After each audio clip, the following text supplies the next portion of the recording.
सपना भीम का दिल में है, कितना जोर का दिल में है। सपना भीम का दिल में है, कितना जोर का दिल में है।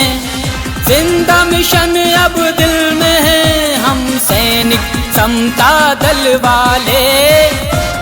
संचालक महोदय जी को, उपस्थित बहनों भाइयों सभी साथियों को, पिता तुल्य उपस्थित समाज सेवी साथियों,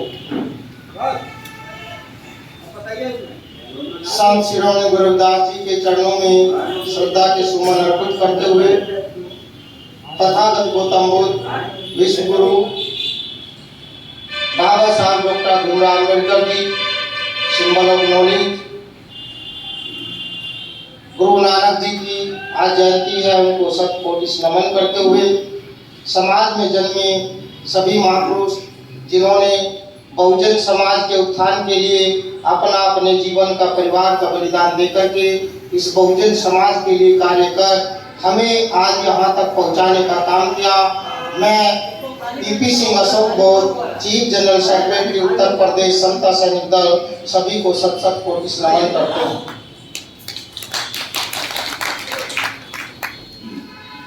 भारत की एकता, अखंडता को अक्षुण्ण रखने, समता, मैत्री, भाईचारे पर आधारित एवं भारत के महामहिम राष्ट्रपति जी द्वारा उत्कृष्ट समाज सेवा से सम्मानित बोधिसत्व बाबा साहब डॉक्टर भीमराव अम्बेडकर जी द्वारा स्थापित 1924 में 24 सितंबर 1924 में स्थापित भारत की पहली सेना समता सैनिक दल आप सभी उपस्थित साथियों को सत सत नमन करती है, साधुवाद करती है। आज गुरु नानक जी की जयंती पर और पूर्णिमा के अवसर पर, जैसा कि प्रत्येक पूर्णिमा पर यहाँ कार्यक्रम आयोजित किया जाता है, समाज के तमाम चिंतक, समाज सेवी साथी और सेवक सेविकाएं उपस्थित होकर के अपने अपने विचारों को प्रकट कर विचार गोष्ठी का आयोजन होता है। साथ में कार्यक्रम के अंतिम समय में यहाँ पर भोजन प्रक्रिया भी चलती है। मैं ऐसी समिति, ऐसी संस्थाओं व्यवस्था को कोटि नमन करता हूँ, साधुवाद करता हूँ, क्योंकि हमारा समाज जब हर 15 दिन के बाद एक स्थान पर इकट्ठा होता है और समस्त उपस्थित विचारक अपने अपने विचारों को पेश करते हैं, तो एक नया परिवर्तन निश्चित रूप से होना तय हो जाता है। उसी की कड़ी में संत शिरोमणि गुरु रविदास जी जिन्होंने समाज को परिवर्तित करने के लिए अपने जीवन का, बच्चों का, बीबी का और अपने मान सम्मान का बलिदान दिया है, हमें उन संत शिरोमणि गुरु रविदास जी जो संतों के संत हैं उनको कभी नहीं भूलना चाहिए। हमारी दृष्टि में हमारे अंदर संत शिरोमणि गुरु रविदास जी का आचरण, उनका आचरण हमारे शरीर में, हमारे मन में, तन में होना चाहिए। यदि वो आचरण हमारे पास है तो निश्चित रूप से संत शिरोमणि गुरु रविदास जी की विचारधारा को हम आगे बढ़ा सकते हैं। ठीक उसी प्रकार से विश्व गुरु इसलिए नहीं कहे गए हैं, तथागत गौतम बुद्ध जी ने 5 शीलों पर आधारित इस समाज को, इस भारत को, इस संपूर्ण दुनिया को 5 शीलों पर आधारित शील देकर के, गुण देकर के, जीवन का आधार देकर के तथागत गौतम बुद्ध ने मानव कल्याण करने का काम किया है। तथागत गौतम बुद्ध जी के 5 शीलों को, उनके आचरणों को यदि प्रत्येक व्यक्ति अपने जीवन में उतार लेता है, उन शीलों पर चलता है, तो मेरा मानना है कि निश्चित रूप से उसका परिवार संपन्न होगा, शिक्षित होगा और समाज में समृद्धि प्राप्त करेगा। तथागत गौतम बुद्ध के शीलों पर आधारित बाबा साहब डॉक्टर बी.आर. अम्बेडकर जी, जो दुनिया के सबसे बड़े ज्ञानी, विधाता, son of world and symbol of knowledge, उन्होंने तथागत गौतम बुद्ध और तमाम महापुरुष जैसे कि ज्योतिबा फूले जी को अपना गुरु मान करके उन्होंने समाज में एक नया परिवर्तन, सामाजिक परिवर्तन, उन्होंने आर्थिक परिवर्तन, इस देश को चलाने के लिए भारत का संविधान एक पवित्र ग्रंथ दे दिया, उस ग्रंथ के यहाँ लागू होने के बावजूद भी हम और ये बहुजन समाज अपने रास्तों को क्लियर नहीं कर रहा है, अपने रास्तों को उन्नति की ओर नहीं ले जा रहा है। आज भी जब हम गांव में देखते हैं तो तमाम हमारा 70% जो समाज है गांव में वो संविधान से दूर है, बाबा साहब की विचारधारा से दूर है। जैसे कि अभी हमसे पूर्व में एक अभी सम्मानित साथी ने अपने वक्तव्य में कहा कि हम जब विचारधारा की ओर जाते हैं तो नया परिवर्तन लाते हैं। संगठनों की इस देश में कमी नहीं है, बहुजन समाज के तमाम संगठन यहाँ पर काम कर रहे हैं, लेकिन यदि वो संगठन बाबा साहब का फोटो, बाबा साहब का नाम अपने बैनर पर लेते हैं तो उन्हें कहीं ना कहीं बाबा साहब की विचारधारा पर चलना चाहिए। यदि वो संगठन बाबा साहब की विचारधारा पर नहीं होते, निश्चित रूप से यदि वो बाबा साहब के विचारधारा पर 10% भी चले होते तो आज भारत के अंदर संगठनों के पैदा होने की जरूरत नहीं होती। लगातार संगठन पर संगठन बने जा रहे हैं। क्या हम अपने समाज को सुरक्षित कर पा रहे हैं? क्या हम अपने समाज को शिक्षित कर पा रहे हैं उस स्तर से? शिक्षित होने का मतलब पढ़ लेना और नौकरी कर लेना, पैसा कमा लेना नहीं है। शिक्षित होने का मतलब जो बाबा साहब हमें देंगे उसको संरक्षित रखना और उसको आगे बढ़ाना, और आने वाली पीढ़ी जो हमारे बच्चे होंगे, आने वाली पीढ़ी, आने वाला समाज होगा, क्या बाबा साहब का दिया हुआ संविधान उनके लिए सुरक्षित बचे, उस पर काम करना।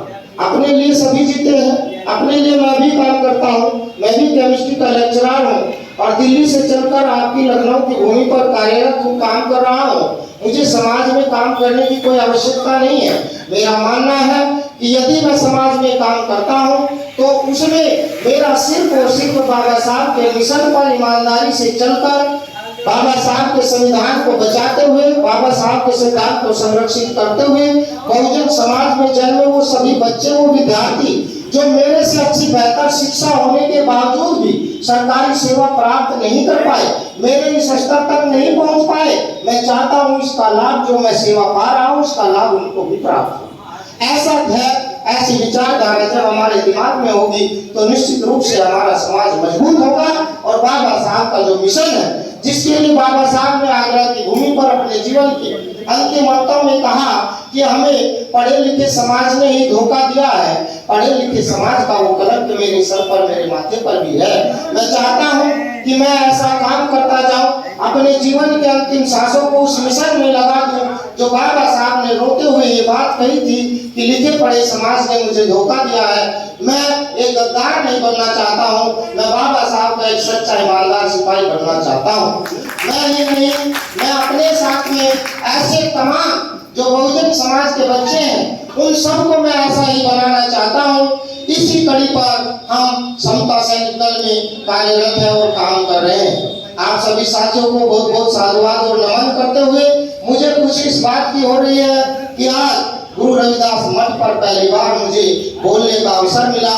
इसके लिए मैं संचालक महोदय जी, यहाँ की समिति के माननीय अध्यक्ष जी और आप सभी साथी जो भी समिति में सदस्य है या नहीं है, आप पदेन ना पदेन सभी को मैं सत सत नमन करते हुए आपका आभार प्रकट करता हूँ। आने वाले समय में 26 नवंबर जो देश का बहुजन समाज का गौरवान्वित करने वाला दिवस है, हमारे जीवन में यदि कोई दिवाली है, हमारे जीवन में यदि कोई दीपों का उत्सव है तो वो तथागत गौतम बुद्ध के पर्व और बाबा साहब डॉक्टर भीमराव अम्बेडकर जी का इस धरती पर जन्म 14 अप्रैल हमारे लिए दीपों का उत्सव है। उसके साथ दूसरा उत्सव हमारे जीवन में यदि है तो वो उत्सव संविधान दिवस है। जिस दिन भारत में संविधान लागू हुआ उसी दिन से हमारे जीवन में अभूतपूर्व परिवर्तन शुरू हुआ। उसी दिन से हमने, आपने और इस बहुजन समाज ने तरक्की उन्नति का रास्ता पाया। ये रास्ता हमें, हमारे पास तब तक है जब तक भारत की धरती पे बाबा साहब का संविधान जिंदा है। मनुवादी ब्राह्मणवादी विचारधारा जानती है, मेरा समाज, मेरा बहुजन समाज शायद इस बात से दूर है, विरत है। क्यों? क्योंकि वो बाबा साहब की विचारधारा को नहीं पढ़ता है, बाबा साहब की किताबों को अध्ययन नहीं करता है, संविधान को नहीं पढ़ता है। यदि हमने बाबा साहब के विचारों को पढ़ा होता, बाबा साहब के संविधान को पढ़ा होता तो निश्चित रूप से आज बहुजन समाज का बच्चा बच्चा संविधान को बचाने में लगा होता। बाबा साहब डॉक्टर बी.आर. अम्बेडकर जी ने अमेरिका की यूनिवर्सिटी में ब्लैक बोर्ड पर लिखे एक वक्ता को हटा दिया था। उसकी शिकायत जब असेंबली को की गई तो टीचर्स असेंबली ने बाबा साहब को दंडित करने के लिए वहां बुलाया गया और बाबा साहब से प्रश्न पूछा कि आपने अम्बेडकर आपने इस वक्ता को इस सेंटेंस को क्यों रिमूव कर दिया। तो बाबा साहब ने जवाब ना देते हुए डस्टर और चौक को उठाया और उस वक्ता को पूरा करते हुए उन्होंने ब्लैक बोर्ड पे लिखा कि महापुरुष भी मर जाते हैं यदि उनकी विचारधारा मर जाती है। महापुरुष भी मर जाते हैं यदि उनकी विचारधारा मर जाती है। इस वक्ता को पूरा करते ही असेंबली जो टीचर्स असेंबली यूनिवर्सिटी की थी उसने तालियों की गड़गड़ाहट से बाबा साहब के मिशन बाबा साहब की विचारधारा को उनको सम्मानित करने का काम किया। आज ब्राह्मणवादी लोग जो संविधान को खत्म करने पर लगे हैं, जो बहुजन समाज को बर्बाद करने पर तुले हैं, वो ये बात भली भांति जानते हैं कि यदि बाबा साहब को खत्म करना है तो उनकी विचारधारा को खत्म कर दीजिए। और बाबा साहब मरे नहीं है, बाबा साहब जिंदा है। बाबा साहब जब जिंदा थे, आज मर्त शरीर होने के बाद बाबा साहब संविधान रूपी रूप में उस पवित्र ग्रंथ में जिंदा है और उस संविधान से आज भारत का मनुवादी थर-थर कांपता है, उससे भी ज्यादा कांपता है, क्योंकि बाबा साहब हमें संविधान की ताकत दे गए। इस संविधान की ताकत को मनुवादी ब्राह्मणवादी खत्म करना चाहता है और भारत में स्थापित बाबा साहब द्वारा स्थापित 98 वर्षों से समता सैनिक दल बराबर बाबा साहब की सेवा करता रहा, सुरक्षा करता रहा। आज भी बाबा साहब के जीवन पर, बाबा साहब पर जो खतरा मंडरा रहा है, उस खतरे को खत्म करने के लिए उन शत्रुओं को हार का सामना कराने के लिए समता सैनिक दल मैदान में है। समता सैनिक दल ने 98 वर्षों से बाबा साहब की सुरक्षा की है। अंतिम समय 1956 तक जब 14 अक्टूबर में बाबा साहब ने लाखों अनुयायियों की उपस्थिति में धम्म दीक्षा को ग्रहण किया।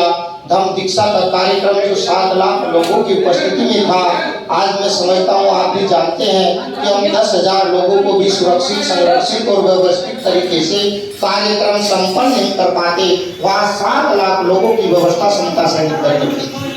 समता सैनिक दल इसी प्रकार के कार्यों को पूरा करते हुए आपको पानी पीने की आज़ादी, प्रथम महड़ तालाब का संघर्ष समता सैनिक दल के 10,000 सिपाहियों ने बाबा साहब का साथ देकर के दिया।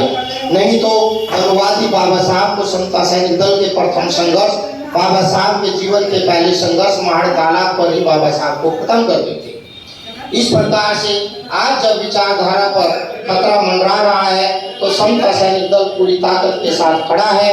आरएसएस को मारना है, आरएसएस की विचारधारा को खत्म करना है। भाजपा या मनुवादी, कोई भी, मैं राजनीति की बात नहीं करता हूँ, कोई भी वो व्यक्ति, कोई भी वो संगठन, कोई भी वो समिति जो बाबा साहब के विचार पर आघात करती हो, बाबा साहब की संविधान को खत्म करने का काम, सोचने का काम करती हो, समता सैनिक दल मैदान में है। संविधान को बचाना उसका परम कर्तव्य है। बाबा साहब के जिंदा होते हुए समता सैनिक दल ने लगातार बाबा साहब के साथ कदम से कदम मिलाकर बाबा साहब को सुरक्षा प्रदान किए। आज फिर हम अपने बड़े उद्देश्य के साथ घर घर में, गांव गांव में, हर घर में समता सैनिक दल का सिपाही खड़ा हो, स्थापित हो, इस उद्देश्य की पूर्ति करने के लिए गांव चलो अभियान चला रहे हैं। अब 26 नवंबर जो आने वाला हमारा दीपों का उत्सव है, हमारे जीवन का पवित्र और सबसे बड़ा गौरवशाली दिवस है। उस दिवस पर समता सैनिक दल अपना 2 दिवसीय प्रशिक्षण शिविर आपके इसी गुरु रविदास मठ पर आयोजित करने जा रहा है।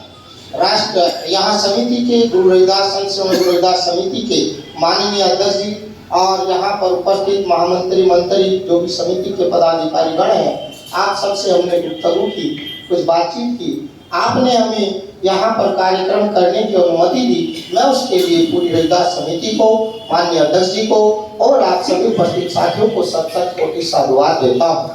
इसी में साथ साथ मैं आपको आमंत्रित भी करता हूँ कि आप 25 और 26 नवंबर में होने वाले कार्यक्रम में हमारी माताएं, बहनें, बच्चे हमारे आप जैसे उपस्थित युवा साथी, क्रांतिकारी साथी और पिता तुल्य यशस्वी जिन्होंने अपने जीवन का बलिदान बाबा साहब के मिशन को दिया, संत रविदास जी की विचारधारा को दिया, महापुरुषों को सम्मान दिया। आप 25 और 26 नवंबर के कार्यक्रम में उपस्थित होकर के समता सैनिक दल का हौसला बढ़ाए, हमारा हिम्मत, हमारा हौसला बढ़ाए, इन सिपाहियों का हौसला बढ़ाए, ताकि ये मनुवादी ब्राह्मणवादी विचारधारा से लड़ सके और संविधान को सुरक्षित कर सके। इन्हीं बातों के साथ मैं विशेष आमंत्रण के साथ आप सभी उपस्थित साथियों को पुनः एक बार और विशेष तौर पे अपनी माताओं बहनों को, हमारी एक बहन जी ने बहुत बढ़िया वक्तव्य यहाँ पर दिया है, जिस दिन हमारी माताएं बहनें और ये लड़कियां, हमारी महिलाएं मैदान में आ जाएगी, उस दिन हमारे पुरुष खड़े होकर तलवार चलाने की, लाठी डंडे लेने की आवश्यकता मैं समझता हूँ खत्म हो जाएगी। क्योंकि महिला के मिशन में, महिला की ताकत में, महिला की क्रांति में वो ताकत है जहाँ वो खड़ी हो जाती है, अच्छे अच्छे लोगों के पसीने छूट जाते हैं, सिर्फ खड़े होने से पसीने छूट जाते हैं। और जब हमारी माताएं, महिलाएं, बहनें बोलती है तो उस समय तो हमारा मिशन, हमारा समाज एक जागरूक, सुरक्षित समाज इकट्ठा हो जाता है। तो मैं आपको नमन करते हुए, माताओं को नमन करते हुए, आप सभी साथियों को साधुवाद, नमो बुद्धाय, जय भीम करता हूँ। छोटा सा जी, बहुत बहुत साधुवाद, आपने हमें अनुमति दी। आप सभी साथी हमारे साथ एक नारा जरूर लगाएंगे। संत शिरोमणि गुरु रविदास की, संत शिरोमणि गुरु रविदास जी, संत शिरोमणि गुरु रविदास जी, तथागत गौतम बुद्ध की, तथागत गौतम बुद्ध की, तथागत गौतम बुद्ध की, बाबा साहब डॉक्टर बी.आर. अम्बेडकर अमर है, अमर है। बाबा साहब डॉक्टर बी.आर. अम्बेडकर, बाबा साहब डॉक्टर बी.आर. अम्बेडकर। भारत का संविधान, भारत का संविधान, भारत का संविधान। सभी साथियों को नमन, साधुवाद।